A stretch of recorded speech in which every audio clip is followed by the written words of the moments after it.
আসসালামু আলাইকুম বন্ধুরা, চামিলিস কিচেন অ্যান্ড ব্লগে আপনাদের অনেক অনেক শুভেচ্ছা ও ভালোবাসা জানিয়ে শুরু করছি আমার আজকের ভিডিও। দেখেন বন্ধুরা, আমি আজকে আপনাদের ফলই মাছ রান্না করে দেখাবো। তার জন্য নিয়ে নিয়েছি ফলই মাছ। ফলই মাছটাকে আমি কেটে ধুয়ে পরিষ্কার করে নিয়েছি। এবার দিয়ে দিচ্ছি হলুদ। আমি হলুদ লবণ মাখিয়ে মাছটাকে হলুদ লবণ মাখিয়ে নেব মাছে।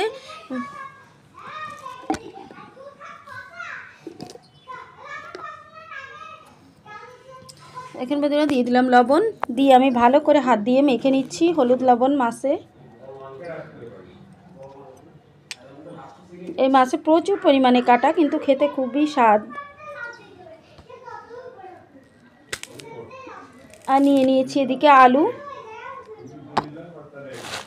আলুটাকেও আমি কেটে দিয়ে পরিষ্কার করে নিয়েছি। এবার চুলায় নিয়ে নিয়েছি একটা ফ্রাই প্যান।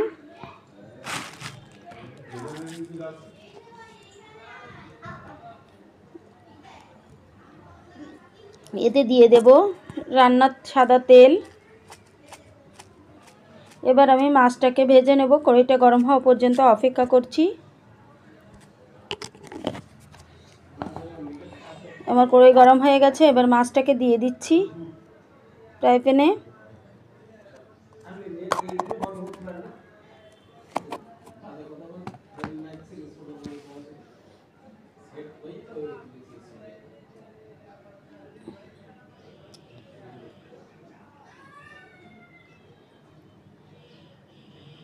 আমি সবগুলো মাছ একসঙ্গে দিয়ে দিয়েছি। এবার আমি মাছটাকে ভেজে নেব।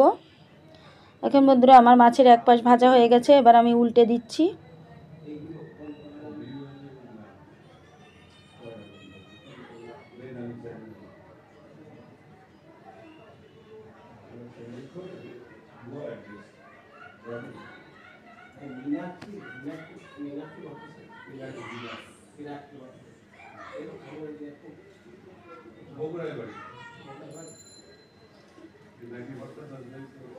একে একে আমি সব মাছগুলো উল্টে দিচ্ছি।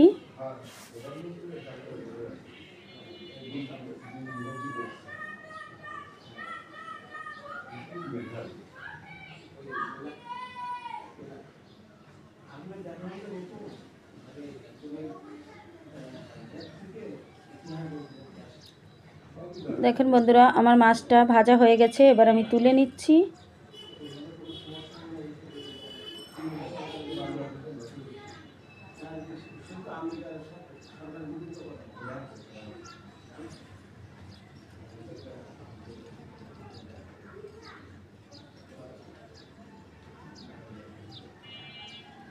এবার চুলায় দিয়ে দিলাম আর একটা কড়াই, দিয়ে দেবো এতে সয়াবিন তেল, সাদা রান্নার তেল যেটা, দিয়ে দিলাম তেলটা। দিয়ে আমি মশলা দিয়ে দেবো একে একে।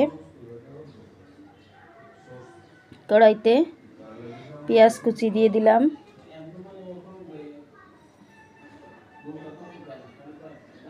পেঁয়াজ কুচি দিয়ে নেড়ে চেড়ে পেঁয়াজটাকে ভালো করে ভেজে নেব।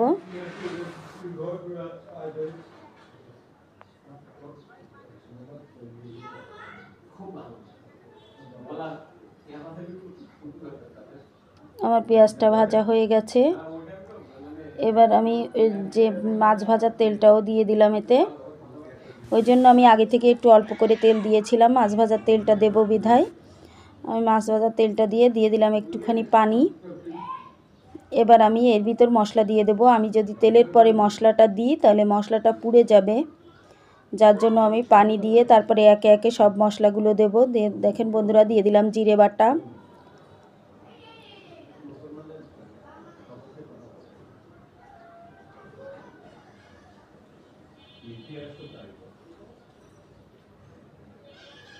রসুন বাটা, আমি সব এক টেবিল চামচ করেই দিচ্ছি। আদা বাটা দিয়ে নেড়ে চেড়ে দিচ্ছি, 1 টেবিল চামচেরও কম দিয়েছি। এবার দিলাম ধনিয়ার গুঁড়ো 1 চা চামচ পরিমাণে। এবার ঝালের গুঁড়ো 1 চা চামচ পরিমাণ। এবার দিয়ে দেব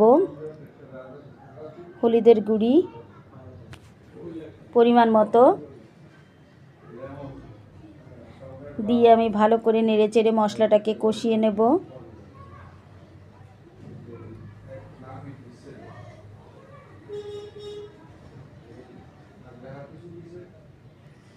এবার দিয়ে দিলাম স্বাদ মতো নুন।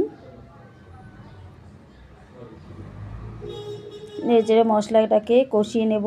আমার মশলাটা যতক্ষণ ভালো করে তেল ছেড়ে না দেবে, গেজা গেজা একটা ভাব ফেনা না উঠবে, ততক্ষণ পর্যন্ত আমি মশলাটাকে কষাবো। কারণ মশলা যত কষানো ভালো হবে, তরকারির স্বাদটাও তত ভালো আসবে।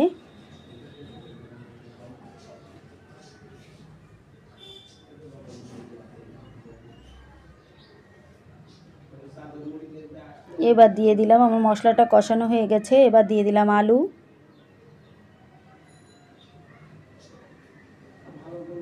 আলুটাকে নেড়ে চেড়ে আমি মশলার ভিতর কষিয়ে নেব।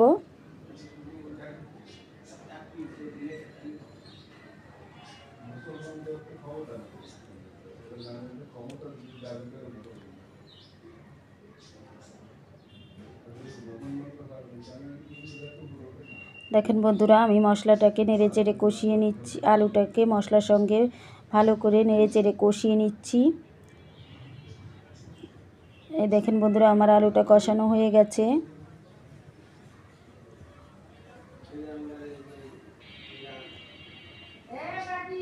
ভালো করে নেড়ে চেড়ে কষিয়ে নিয়েছি।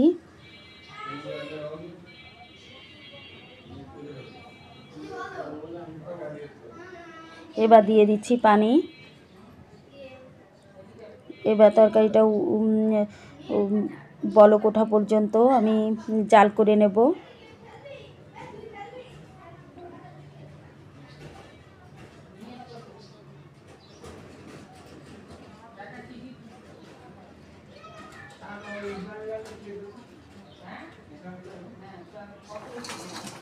বন্ধুরা, আমার তরকারি থেকে বলক উঠে গেছে। এবার দিয়ে দিলাম মাছ।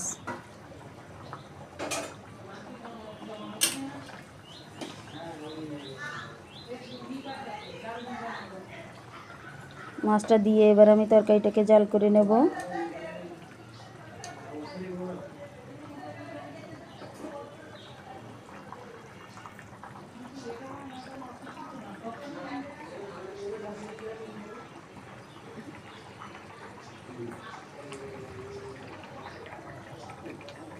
কলই মাছের এই তরকারিটা খেতে অসম্ভব পরিমাণে সুন্দর হয়। দেখেন বন্ধুরা, আমার তরকারি থেকে বলক উঠছে, তরকারিটা জাল হচ্ছে।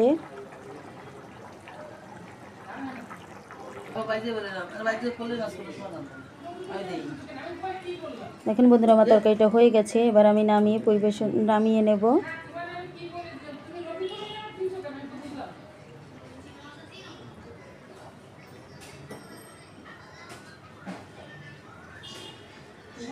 এর ঝোলটাই খেতে অসম্ভব পরিমাণে টেস্টি ও মজার হয়।